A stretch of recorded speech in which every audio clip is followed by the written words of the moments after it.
ఓం శ్రీ పుణ్యలింగేశ్వరాయ నమః. నా పేరు నాగరాజ్ అండి. హైదరాబాద్ నుంచి వచ్చాను. ఇక్కడికి వచ్చిన తర్వాత చూసిందంటే అన్ని గణపతి దర్శనం మొదలు నుంచి అన్ని 12 జ్యోతిర్లింగాలు ఎటువంటి హడావిడి లేకుండా దర్శనం చేసుకొని, అలానే అమ్మవారిని కూడా దర్శనం చేసుకొని, అలాగే మన గోశాల ఉంది, గోశాలలో చూసుకొని, ఇక్కడ ఏంటంటే మళ్ళీ 12 జ్యోతిర్లింగాలను ఒక వరుసలో పెట్టి అందరికీ సొంతంగా స్పర్శించి అభిషేకం చేసుకునే అదృష్టం ఉంది. ఇక్కడ కూడా తొందరపాటు లేకుండా అసలు ఇక్కడ మేము అంత దూరం నుంచి వచ్చినా అలసిపోయినా అసలు అన్ని మర్చిపోయి నిదానంగా మనసుకి ప్రశాంతంగా ఉంది. చాలా బాగుందండి. ఇక్కడ మళ్ళీ వస్తుంటాం ఇక్కడికి. మేము బాగుంది. ఇక్కడికి వచ్చినందువల్ల మాకు ఒక ప్రశాంతమైన వాతావరణం, మనసుకు తృప్తి, దేవుని దగ్గర నుంచి చూసినందుకు అన్ని 12 జ్యోతిర్లింగాలను స్వయంగా దర్శించుకున్నంత భాగ్యం కలిగిందండి. హర హర మహాదేవ శంభో శంకర.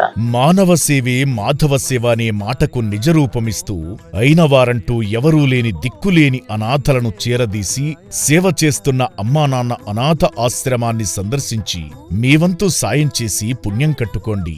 మీ ఇంట జరిగే పుట్టినరోజులు, పెళ్లి రోజుల వేళ అనాథలకు శక్తిమేర అన్నదానం చేసి మానవత్వం చాటండి. ఈ అనాథల మనుగడ కోసమే కట్టిన పుణ్యలింగేశ్వర స్వామిని దర్శించి మనోభీష్టాలు నెరవేర్చుకోండి.